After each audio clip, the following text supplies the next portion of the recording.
Hello friends, DElEd math में आप सभी लोग का स्वागत है। तो आज हम बात करते हैं सवाल पे। ठीक है, जैसे कि पहला क्वेश्चन है, सीटेट में पूछता है 24 के अभाज्य अभाज्य गुणनखंड लिखिए। गुणनखंड लिखिए या बताइए। तो यहाँ पे हम देखेंगे 24 का अभाज्य गुणनखंड।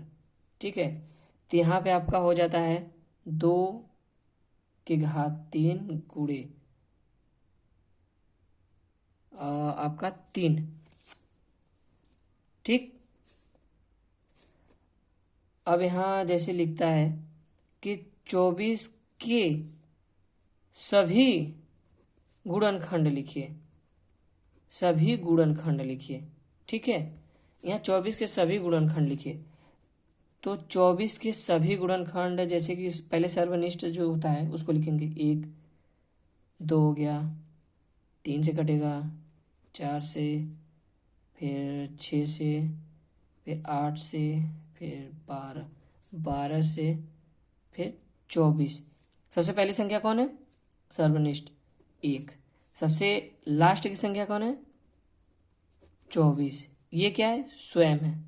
ठीक, ये स्वयं है। जैसे कि यहाँ पे हम लोग देख लेते हैं 24।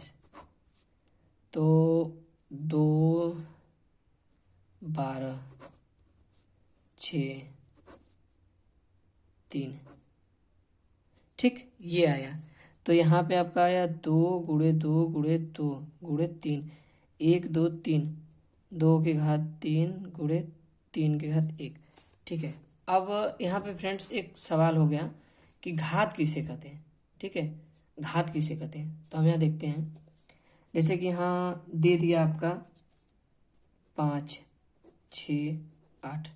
ठीक है, अब 5 × 5 × 5 × 5, यहाँ 6 × 6 × 6 × 6 × 6, 8 × 8 × 8 × 8।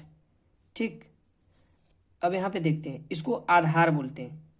1 2 3 4, कितना? 4 बेराया 5। आधार को वही संख्या लिखेंगे। ठीक है, 1 2 3 4 5 क्या है? 6। 1 2 3 4 5 6, तो 8। ठीक है, आधार जो है, आधार को स्वयं संख्या लिखेंगे। ठीक है, अब इसका घात गिनते हैं। 1 हो गया, 2 हो गया, 3 हो गया, 4 हो गया। 1 2 3 4, यहाँ 4 हो गया।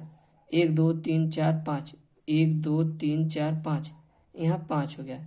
1 2 3 4 5 6, यहाँ 6 हो गया। तो ये जो है ना, ये जो सभी हैं, इसी को हम लोग घात बोलते हैं। क्या बोलते हैं? घात। यानी कि वो गुणा आधार में कितनी बार हुआ है। ठीक है, कितनी बार हुआ है, कितनी बार गुणा हुआ है। और ये जो आधार है, ये जो 5 6 8, ये आधार है। ये दर्शाता है कि घात में कितनी बार इसका गुना होगा। गुना होगा। ठीक है फ्रेंड्स, यहाँ पे ये दर्शाता है कि यह कितनी बार ये गुना होगा। तो आई होप आप घात और गुना आधार के बारे में समझ गए होंगे। अब हम आगे बात करते हैं। जैसे कि यहाँ पे पूछता है कि 111 का गुणनखंड लिखिए। 111 का गुणनखंड लिखिए। ये क्वेश्चन हमेशा आता है। ठीक है, 111 का गुणनखंड। तो 111 गुणनखंड आप यहाँ निकालेंगे। ठीक है, 3 ऐसे निकाल लेते हैं। ठीक है, 111। ठीक, 2 से तो जाएगा नहीं। 3 3 हो गया, 3 3 9 9 9 9 9 37। ठीक है, यानी कि 3 37। 3 37 क्यों लिखा गया? यहाँ पे जो पहली संख्या है 3 लिख गया, और जो लास्ट की संख्या है 37। 37 अब किसी से भाग जाएगा नहीं, कटेगा नहीं, तो ये चीज़ यहाँ लिख गई। ठीक है, अब जैसे कि इसका गुणनखंड लिखना है। जैसे 111 के सभी गुणनखंड लिखना है, तो 111 के सभी गुणन, एक सर्वनिष्ठ है। ठीक, फिर 3 हो गया, फिर 37 हो गया, फिर 111 हो जाएगा। ठीक है, 3 ये हो गया, 37 ये हो गया, 111 ये हो गया। ठीक है, ये क्या है? ये सबसे छोटी संख्या है, ये क्या है, सबसे बड़ी संख्या है। इसको सर्वनिष्ठ भी बोलते हैं। ये जान लीजिए कि हमेशा पूछता है कि सर्वनिष्ठ किसे कहते हैं, तो आपको बताना पड़ेगा ये सर्वनिष्ठ इसे ही कहते हैं। एक और जैसे फ्रेंड, एक क्वेश्चन हमेशा पूछता है, ठीक है, कि 10 का गुणनखंड लीजिए। ठीक, तो 10 का सिंपल से है 2 गुणे 5। ठीक, ये हो गया। अब पूछेगा कि 10 का तो हमने निकाल लिया, अब 100 का पूछेगा। ठीक है, कि 100 का लीजिए, तो 100 का, तो यहाँ पे 4 गुणे 25 होगा। ठीक, अगर इसको और इसका छोटा रूप देखें, 2 दूनी के 4, ये हो गया। ठीक है, 5 5 5 5 पचे 25। ठीक है, ये हो गया। ठीक, तो इसको हम ऐसे भी लिख सकते हैं, 2 की घात 2 और 5 की घात 2। इसको ऐसे भी लिख सकते हैं, क्यों, क्योंकि ये एक ही चीज है।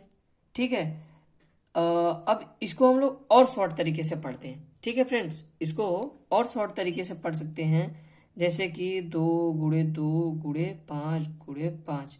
ठीक।